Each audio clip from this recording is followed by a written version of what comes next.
Hi everyone, welcome back to my channel. If you're new here, my name is Sanjana. In today's video, I'll be showing you how you can use these ink bucket notebooks, the slimmer ones, and whatever I'm gonna share today, you can use actually any notebook you want to. So let's get started. The first thing is obviously my favorite, which is journaling.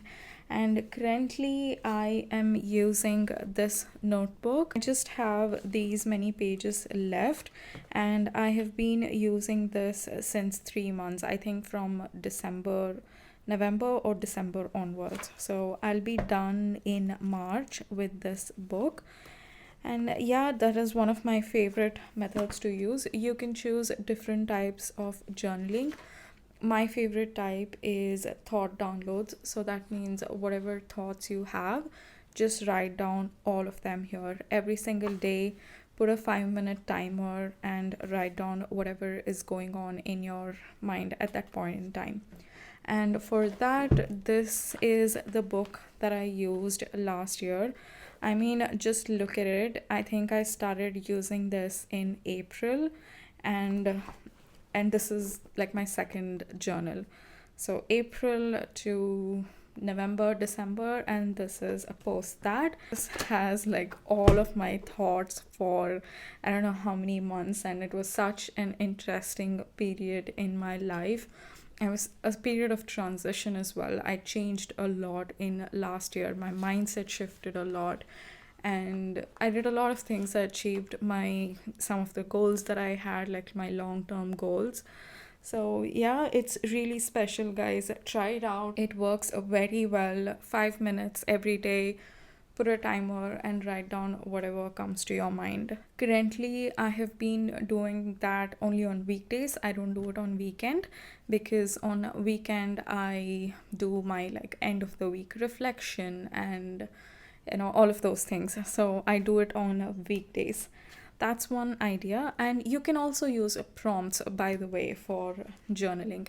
And if you're looking for prompts, I do have a free resource in my library.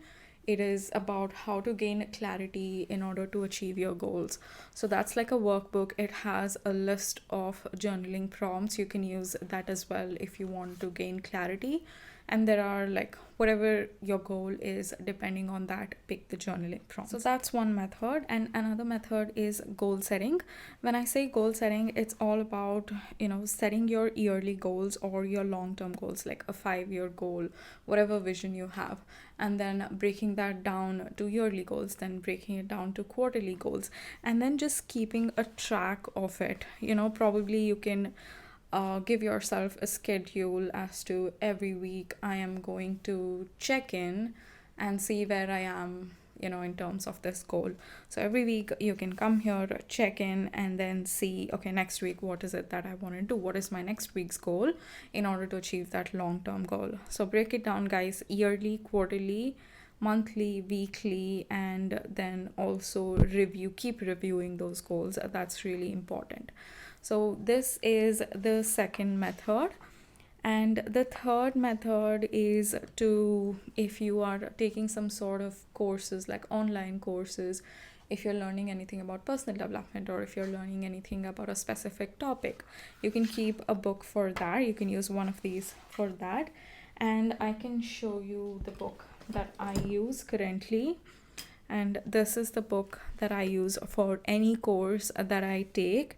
I think these many pages are left yet, but just look at all this. It's all like my notes, and it's nice. I really enjoy writing things down. I feel I understand it better.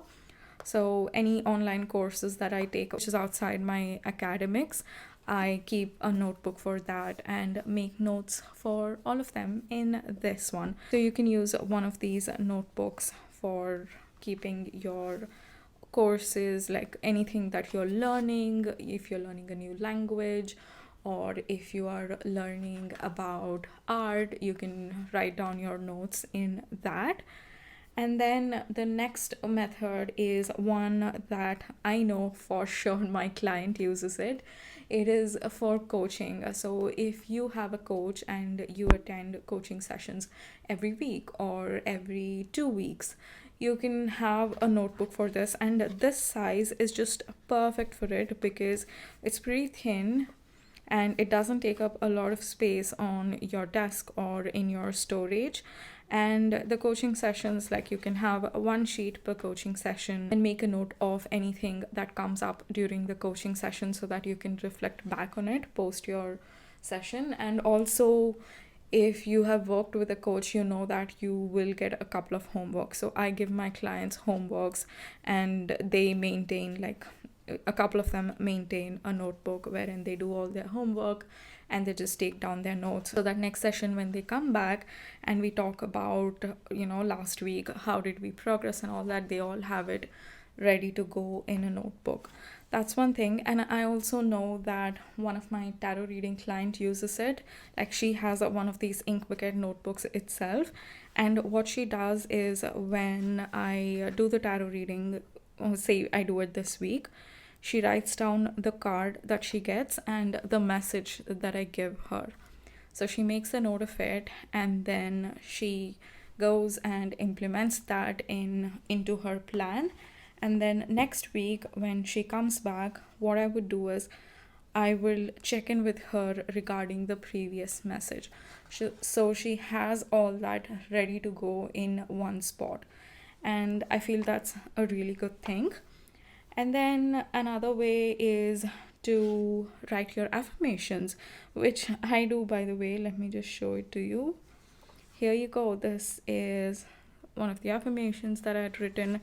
Basically, I split the page into two parts and then write down the same affirmation in the morning. So, yeah, this is something that I do as well in the Ink Bucket notebook specifically. And the reason why I have different notebooks for other things that I mentioned is because there are still pages left here. If there weren't pages, probably I would have picked up this notebook to do that. And even with affirmations, I used to write down in this book, which is not that great looking. It's a very ugly notebook when you compare it to all of these. But this is something that I urgently needed it at that point in time.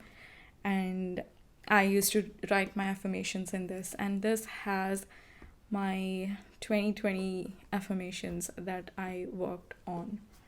So, yeah, that's one way that you can use.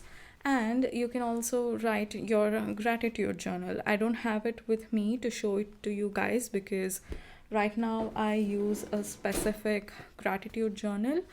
But way before, like I think about 4 or 5 years back, I used to keep a notebook to write down my gratitude. Just a simple thing, nothing extravagant. What am I grateful for today? Just one thing. That's what I started with, and then I moved on to this gratitude journal. So you can write every day, probably you can keep, 3-4 lines a day, whatever comes up.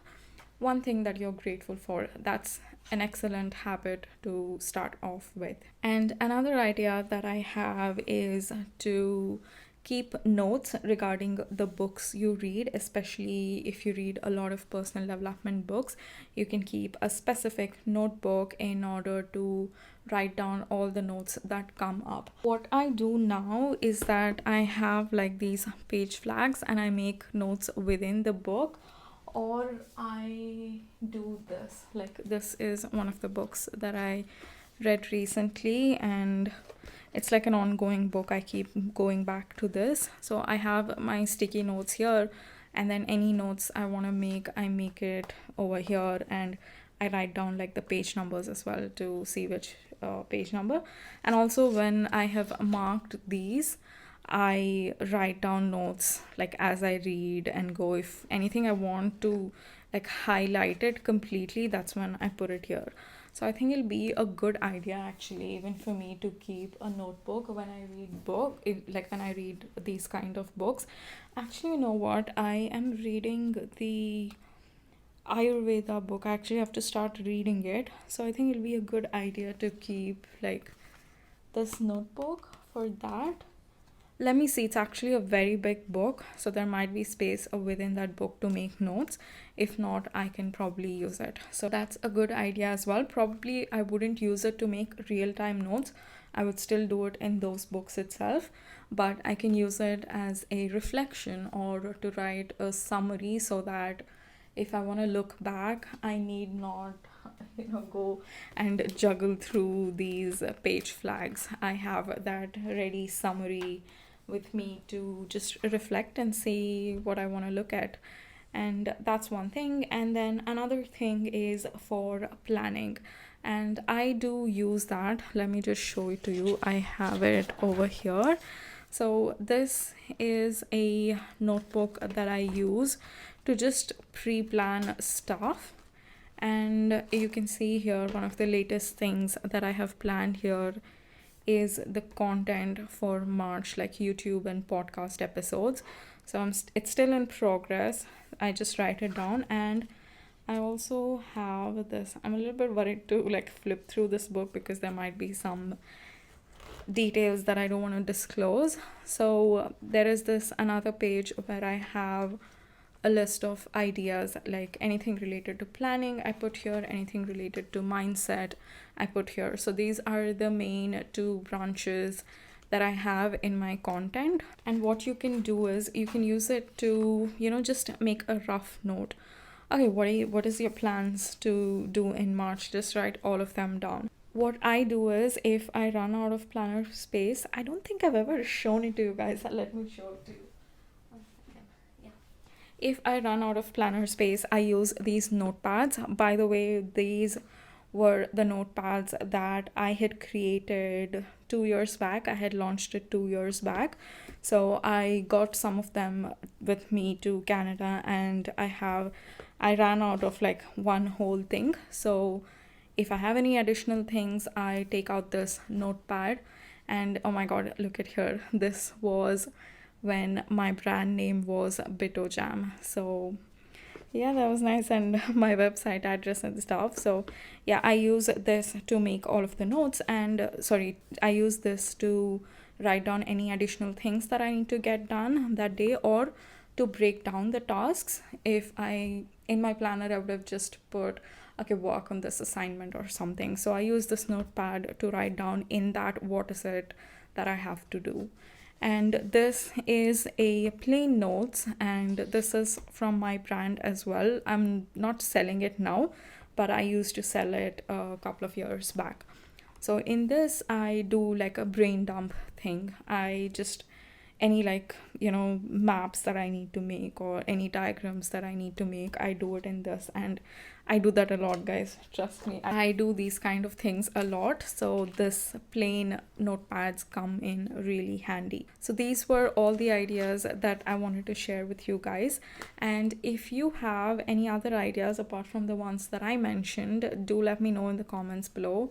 I'd love to know, because this book is currently empty and I could put it to use. So yeah, let me know about it. I think that's enough for today's video. Thank you so much for watching, and I'll see you in my next one. Bye.